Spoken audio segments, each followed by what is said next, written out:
Anda berada. Anda kembali bersama kami pada acara Telaga Tegur Sapa Gembala Keluarga.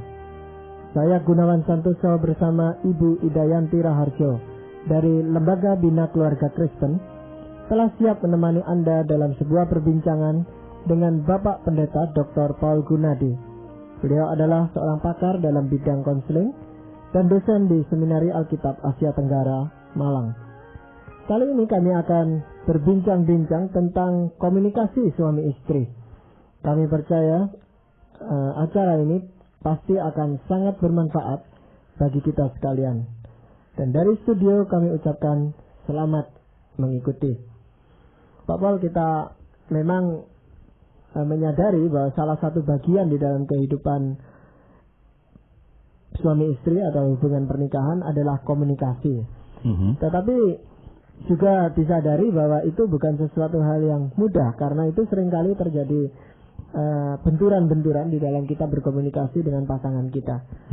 Nah, pada kesempatan ini mungkin yang bisa kami akan bahas adalah bagaimana sebenarnya suami istri itu harus membangun komunikasinya sedemikian rupa sehingga betul-betul menumbuhkan kehidupan mereka sebagai suami dan istri.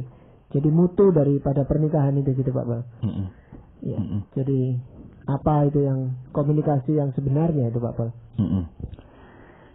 Pak Gun, sebetulnya prinsip komunikasi adalah satu yang paling penting, yaitu kejelasan. Jadi apakah saya berhasil berkomunikasi atau tidak diukur dari satu, yaitu apakah yang saya katakan didengar dan dipahami dengan jelas oleh lawan bicara saya. Meskipun saya ini pandai berorasi, namun kalau yang saya ingin sampaikan tidak diterima persis sama dengan yang saya kehendaki, saya telah gagal berkomunikasi. Nah, ternyata hal komunikasi bukanlah hal yang mudah.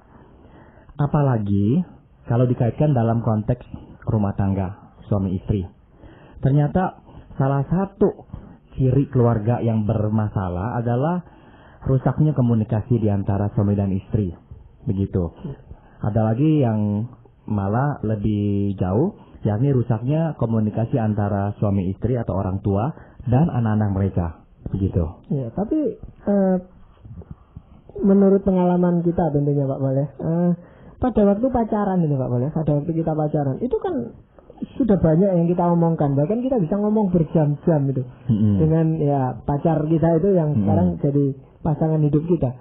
Tapi kenapa tiba-tiba setelah menikah itu lalu ini malah jadi hambatan itu? Padahal dulu waktu pacaran kan ini menjadi sesuatu yang didambakan itu. Ya. Senang mendengar suaranya, bisa ngomong dengan dia gitu. Ya. Kita mesti melihat beberapa hal di sini Pak Gun. Yang pertama adalah sewaktu berpacaran kita ini berbicara pada level yang relatif dangkal. Jadi kedalaman komunikasi itu biasanya memang harus melewati proses waktu dan pengenalan. Tanpa pengenalan yang dalam, tanpa waktu yang panjang, dan tanpa kesempatan mengarungi hidup bersama-sama, komunikasi kita tidak akan bisa dalam.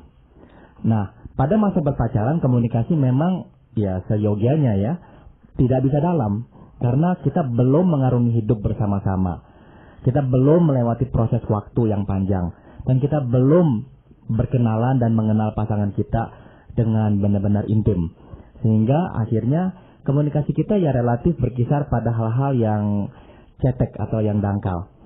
Dan yang berikutnya lagi adalah pada masa berpacaran itu komunikasi kita memang komunikasi yang saya boleh gunakan istilah sesuai dengan kehendak atau kenyamanan kita yang convenient. Artinya kita kan bicara pada waktu kita ingin bicara. Kita menelpon dia tatkala memang berhasrat menelpon dia. Kita pergi dengan dia tatkala memang kita berkunjung ke rumah dia, ingin bertemu dengan dia. Dengan kata lain, pertemuan kita atau kontak kita dengan pacar kita dilakukan pada umumnya ya pada waktu-waktu yang lumayan cocok dengan jadwal kita. Setelah kita menikah, hal itu tidak lagi dikuasai oleh kita. kita harus bertemu dengan pasangan kita di waktu dimana ada kalanya kita tidak ingin bertemu dengan siapapun.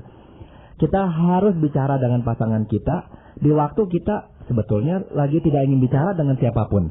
Nah, jadi benar-benar dua konteks kehidupan yang berbeda. Nah, pada saat kita tidak ingin bicara, terus diajak bicara dan harus bicara, disitulah komunikasi bisa terganggu, Pak Gun. Jadi kita cenderung bisa bicara dengan baik kalau memang kita lagi mau bicara saat itu dan memang hati kita lagi senang. Namun kita tahu setelah menikah ya hal itu tidak bisa lagi kita miliki ya. Jadi jelas Pak Pol, komunikasi itu sangat dipengaruhi dengan emosi, dengan pikiran ya. Betul. Tapi mungkin ada gaya-gaya komunikasi ya Pak Pol ya. Mungkin Pak Pol bisa memberi contoh. Karena setiap orang itu cara berkomunikasi itu kan nggak ngerti ya Pak Pol. Betul. Gaya yang positif. Mungkin Pak Pol bisa memberi contoh. Dan sudah pasti gaya komunikasi kita ini akhirnya mempengaruhi komunikasi kita dengan pasangan kita.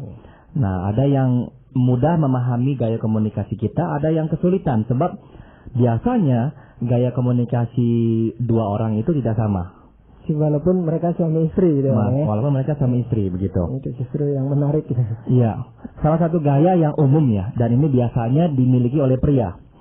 Yakni gaya yang boleh saya gunakan sebutan si asumsi atau si menganggap. Artinya orang ini menganggap bahwa seharusnya engkau sudah tahu apa yang saya ingin katakan. Jadi sebelum saya katakan, yang kau sudah ngerti lah. Dan intinya adalah saya tidak usah katakan lagi, gitu. Nah ini salah satu gaya komunikasi yang tidak sehat. Karena akhirnya lawan bicara kita akan bingung apa yang sedang kita pikirkan, dia tidak tahu sebab kita tidak ungkapkan. Tatkala dia tidak memberikan jawaban atau melakukan yang kita harapkan, kita marah. Dan akhirnya kita merasa orang ini tidak mengerti kita, begitu. Sebaliknya ada juga orang yang kalau mengatakan sesuatu itu berputar dulu gitu Pak Bol ya. Ada yang jadi begitu. Tidak to the point ya, tapi penuh dengan kata-kata yang bersayap gitu sehingga kita itu sulit memahaminya ini Pak Bol. Betul sekali. Dan ini biasanya dipengaruhi oleh budaya Pak Gun. Jadi memang ini gaya bicara yang bisa kita sebut gaya bicara putar-putar ya. Yakni memang sebelum menyampai atau tiba pada sasarannya, dia harus keliling kota dulu gitu, baru ke sasarannya.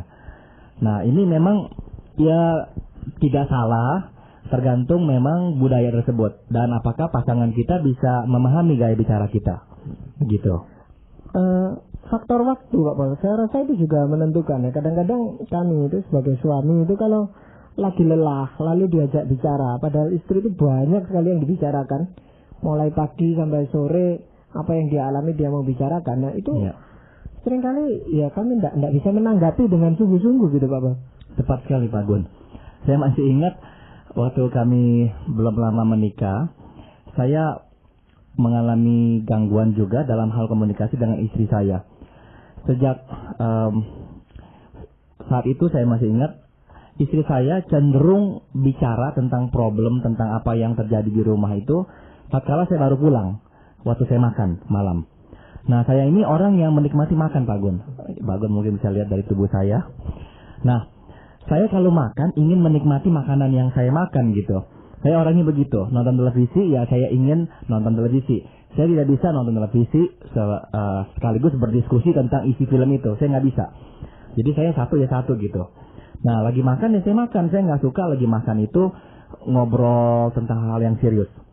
Nah yang terjadi adalah istri saya suka cerita tentang masalah yang terjadi hari itu. Nah saya nggak bisa dengar. Dia memang senang menemani saya duduk di meja makan. Tapi akhirnya menjadi waktu yang tidak saya nikmati. Maka saya katakan kepada dia, ya lain kali jangan ngomong setelah atau lagi saat saya makan. Jadi akhirnya kami memutuskan waktu yang paling cocok untuk kami bicara hal yang serius adalah malam hari. Setelah semua tidur. Dan saya diberikan persiapan Pak Gun, yaitu istri saya beritahu saya, nanti malam ada waktu nggak saya ingin bicara sesuatu yang penting. Saya bilang ada. Nah jadi saya sudah bisa antisipasi. Kalau saya sudah bilang ada dan saya bersedia, saya harus pegang itu janji. Jangan setelah malam saya langsung tidur. Nah, itu tidak baik ya, tidak etis. Nah, jadi siapkan waktu untuk bicara hal yang serius. Sebab waktu itu akan menjadi lebih produktif kita gunakan. Tapi bagaimana kalau hal-hal itu masalah-masalah ya dibilang serius ya memang serius, tetapi rutin gitu Pak Pol, dari hari ke hari masalah-masalah di dalam rumah tangga itu yang dibicarakan. Maksudnya yang sama gitu. Ya hampir sama, mirip gitu. Masalah anak-anak, masalah harga barang itu kan tidak terlalu membutuhkan banyak pemikiran itu Pak Pol. Nah kalau itu dibicarakan pada jam-jam makan, apakah itu juga mengganggu gitu? Tergantung orangnya. Jadi bagi saya cukup mengganggu gitu. Sebab bagi saya kalau saya lagi makan, saya ingin menikmati yang saya makan. Nggak bisa dicampur dengan memikirkan problem begitu Pak Gun. Nah saya percaya ada orang-orang yang merasa tidak apa-apa. Dan dia bisa nikmati makan sembari ngobrol tentang hal yang serius, yang mengganggu. Ya udah nggak apa-apa. Jadi tergantung. Apakah perlu Pak Pol seseorang itu mengkomunikasikan secara utuh apa yang ada di dalam hatinya? Maksudnya apakah perlu keterbukaan total gitu? Apapun yang dipikirkan dia katakan. Saya kira tidak. Saya kira tidak ya. Jadi kita perlu bijaksana apa yang perlu kita sampaikan saat ini. Nah itu saya garis bawahi kata saat ini. Sebab tidak semua hal cocok disampaikan saat ini. Tidak semua hal. Itu satu prinsipnya. Prinsip kedua adalah kita tidak boleh berbohong untuk menutupi suatu hal yang memang telah terjadi. Jadi jangan kita ini menggunakan kebohongan untuk melindungi diri atau untuk menyelamatkan diri atau untuk memecahkan problem kita. Jadi itu prinsip kedua. Nah, jadi yang saya maksud, kalaupun kita tidak menceritakan, itu bukan berarti kita sedang mencoba menutupi suatu fakta dari pasangan kita atau sedang mencoba menyelamatkan diri. Atau kita berpikir dengan berbohong kita akan memecahkan problem ini. Itu tidak boleh. Sebab memang Tuhan melarang kita untuk berbohong. Nah kita tidak menyampaikan yang kita alami atau rasakan atau pikirkan semuanya kepada pasangan kita saat ini. Artinya adalah kita selalu menimbang apakah memang inilah waktu yang cocok untuk kita bicarakan hal ini. Apakah memang dia ini siap mendengar yang saya ingin katakan. Apakah ini untuk memuaskan hasrat saya saja dan saya tidak peduli dampaknya pada pasangan saya. Jadi dalam komunikasi kita perlu mempertimbangkan semua faktor-faktor itu. Sebab sekali lagi kita tidak hidup untuk diri kita. Jadi Tuhan pun meminta kita selalu menimbang orang lain pula. Jadi bertahap gitu ya Pak Pol ya? Ya, jadi bisa bertahap juga. Sesuai dengan keadaannya Pak Pol. Betul. Tapi ini bukannya kasus di mana misalnya nih ya Bu Ida terjadi perselingkuhan gitu. Dan misalkan seorang istri bertanya meminta pertanggungjawaban si suami yang telah berselingkuh. Nah di sini sudah pasti yang dituntut dan yang seharusnya dilakukan adalah keterbukaan total. Jadi tidak boleh si suami berkata saya akan ceritakan satu bagian, mungkin 3 bulan lagi bagian yang lainnya, tidak bisa.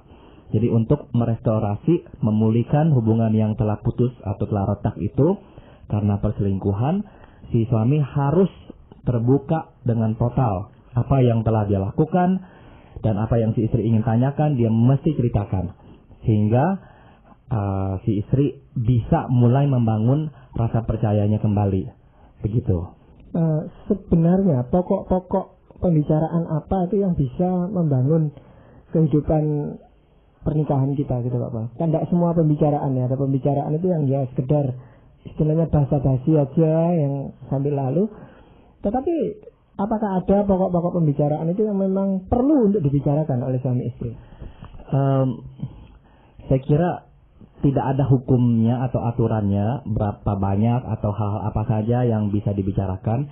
Saya kira berapa dalam dan luasnya percakapan itu akan dipengaruhi sekali oleh berapa dekatnya hubungan itu.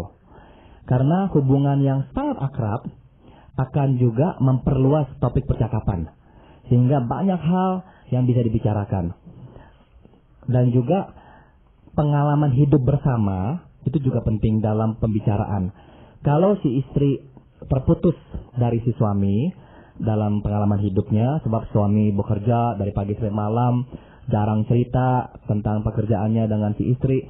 Nah, si istri tidak membagi hidup dengan si suami, akibatnya tidak bisa berbicara secara luas juga. Jadi berapa banyak yang bisa dibicarakan dan berapa dalam tergantung pula pada ya dua hal itu, yaitu berapa dekatnya hubungan suami istri dan berapa seringnya mereka berbagi pengalaman hidup ini. Begitu. Nah, ini ada contoh ya Pak Pol. Seorang suami dan istri itu memang dekat ya. Si suami ini sangat labil emosinya. Kemudian si istri itu di dalam mengkomunikasikan suatu masalah, dia tidak semuanya gitu. Apakah sisanya itu dianggap kebohongan, Pak Pol? Tidak. Itu hikmat ya, Bu Ida. Jadi kita tahu berapa banyak yang bisa diserap oleh si suami tanpa dia harus akhirnya goyang. Kalau dia memang beremosi tinggi, kita tahu kalau kita berikan 10 kilo, dia pasti akan marah, meledak dan sebagainya. Nah, jadi kita akan sampaikan 1 kilo, 1 kilo, dan 1 kilo, perlahan-lahan. Dan mungkin itu juga adalah hal yang ideal dan diharapkan oleh si suami secara tidak langsung. Karena kalau dia serap semuanya, dia pun akan menderita. Dia pun tidak bisa menguasai dirinya. Dan mungkin dia akan menyesali juga, ya kenapa tadi saya bereaksi begitu keras. Jadi saya kira itu adalah aspek yang baik itu. Itu adalah kebijaksanaan dalam berkomunikasi. Jadi saya pikir itu baik, bukannya berbohong. Soalnya istri itu kadang-kadang punya perasaan, aduh ada sebagian yang saya rahasiakan itu merasa dia itu punya kebohongan gitu. Tapi sehingga pada akhirnya nanti disampaikan, karena kalau prosesnya masalah itu sudah lama, dia bisa terima gitu loh Pak Pol. Tapi kalau pada waktu itu, dia pasti akan marah. Betul. Tapi sekali lagi ya saya ingin garis bawahi, mungkin ada pendengar yang baru langsung mendengar percakapan kita sekarang ini, jadi jangan sampai salah sangka. Tidak diberitahukan dalam pengertian bukannya sedang menutupi fakta tentang diri kita. Misalkan kita telah berselingkuh, kita telah melakukan hal yang salah, dan kita tidak mau beritahu pasangan kita. Bukan itu sama sekali. Jadi ini adalah pembicaraan tentang hal-hal lain ya, misalnya soal urusan bisnis atau urusan anak atau dan sebagainya. Nah, kita tidak sampaikan dalam pengertian ya kita mau melihat waktunya kapan, kesiapan pasangan kita, begitu ya. Ya, seringkali yang menjadi masalah di dalam komunikasi atau salah pengertian itu sebenarnya justru hal-hal yang sepele gitu Pak Pol ya, kadang-kadang. Ya. Bukan hal-hal yang prinsip gitu. Ya. Nah itu kenapa gitu? Kalau sudah terjadi lalu kita pikir itu sebenarnya tadi kan sesuatu yang bisa dibicarakan atau selesaikan dengan baik. Cuman hal yang sepele, misalnya aja makanan yang terlalu asin atau terjatuh di tanah waktu makan dan sebagainya kan sepele, tapi kok itu jadi masalah besar gitu loh. Betul. Sedang hal-hal yang sebenarnya prinsip, ya, tidak pernah muncul ke permukaan gitu. Betul. Saya suka katakan bahwa kita jarang bertengkar mempeributkan siapa yang menjadi kepala negara Yugoslavia ya. Kita jarang bicara soal itu. Yeah. Kita ini sangat komunikasi kita ini dipengaruhi oleh beberapa faktor ya. Yang pertama adalah sangat dipengaruhi oleh apa yang terjadi sebelum terjalinnya kontak komunikasi itu. Misalnya, saya ini baru saja mengalami tekanan-tekanan di tempat kerja misalnya. Karena ide-ide saya tidak disambut. Saya kesal sekali. Kemudian saya pulang, terus saya cerita tentang hal lain kepada istri saya. Dan saya mengusulkan misalnya bagaimana kita ini merenovasi rumah. Sebab makin rasanya kecil rumah ini dengan bertambahnya usia anak-anak. Istri misalnya berkata, bagaimana kita tunggu dulu dah, nanti kita lihat lagi beberapa bulan apakah memang perlu bikin kamar ini atau apa. Nah, tiba-tiba saya marah. Kenapa saya marah? Sebab saya ini langsung menggolongkan istri saya sama dengan orang-orang tadi di tempat kerja yang menghalangi saya. Saya ini merasa terhalang tadi. Diri saya itu merasa tergunting tadi. Karena yang saya usulkan tidak diterima. Sekarang saya mengusulkan hal yang lain, tidak berkaitan dengan pekerjaan saya. Tapi istri saya meminta saya menangguhkan terlebih dahulu. Saya marah sekali. Nah, di situ kita lihat bahwa komunikasi tergantung atau dipengaruhi oleh apa yang terjadi sebelumnya. Sebab kita cenderung mengkategorikan atau menggolongkan orang berdasarkan apa yang terjadi sebelumnya, meskipun kasusnya tidak sama sekali. Begitu. Jadi itulah salah satu contoh kenapa kita ada kalanya meledak atas hal-hal yang kecil, Pak Gun. Ya. Apakah pihak ketiga itu bisa mempengaruhi komunikasi suami istri? Maksud saya misalnya di sana ada mertua atau orang lain yang ada di sana, saudara kita gitu.